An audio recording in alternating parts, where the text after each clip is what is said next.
Subscribe to our YouTube channel and press the bell icon to get the latest updates.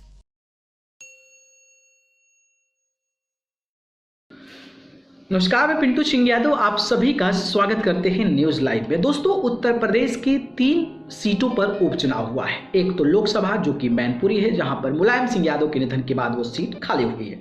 दूसरी seat है रामपुर विधानसभा, रामपुर शहर विधानसभा, जहां पर आजम खान विधायक थे और किसी मामले में उनको सजा हो गई तो वहां पर वो कुर्सी उनके हाथ से चली गई, तो वहां पर चुनाव हो रहा है। और एक हो रहा है खतौले, जहां पर आरएलडी जो कि समाजवादी पार्टी की लाइन से वहां पर चुनाव लड़ रही है। और इन तीनों चुनाव को लेकर जो है वो कहीं ना कहीं बयान दिए हैं। अफजाल अंसारी जो मुख्तार अंसारी के बड़े भाई हैं, बहुजन समाज पार्टी के सांसद हैं, उन्होंने एक बड़ा बयान दिया है। वो बयान क्या है, इसके बारे में बात करेंगे। दोस्तों, बात करें तो यूपी के गाजीपुर में 2001 में सरकार बीजेपी विरोधी नीतियों के खिलाफ धरना प्रदर्शन करने के मामले में एक मुकदमे के तारीख पर सांसद अफजाल अंसारी सीजीएम कोर्ट में उपस्थित हुए थे। यहां अभियोजन की तरफ से कोई गवाह प्रस्तुत नहीं किए जाने पर मुकदमे की अगली तारीख 12 दिसंबर को तय की गई है।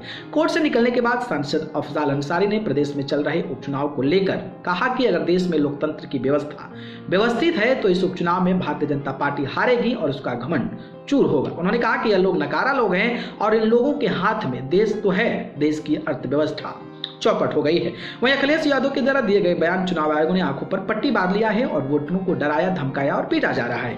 पर उन्होंने कहा कि अखिलेश यादव ने जो बयान दिया है वो अलग बात है। चंद दिनों पहले सुप्रीम कोर्ट ने कहा है कि जिन परिस्थितियों में 24 घंटे के अंदर आनन फानन में निर्वाचन आयुक्त नियुक्त किया जा रहा है, इसको लेकर आज देश का हर पढ़ा लिखा इंसान चिंतित है। यह सरकार कार्यपालिका न्यायपालिका का अस्तित्व खत्म कर देना चाहती है। दोष भी खुद लगाती है, दोषी भी खुद ठहराती है और सजा भी खुद देती है।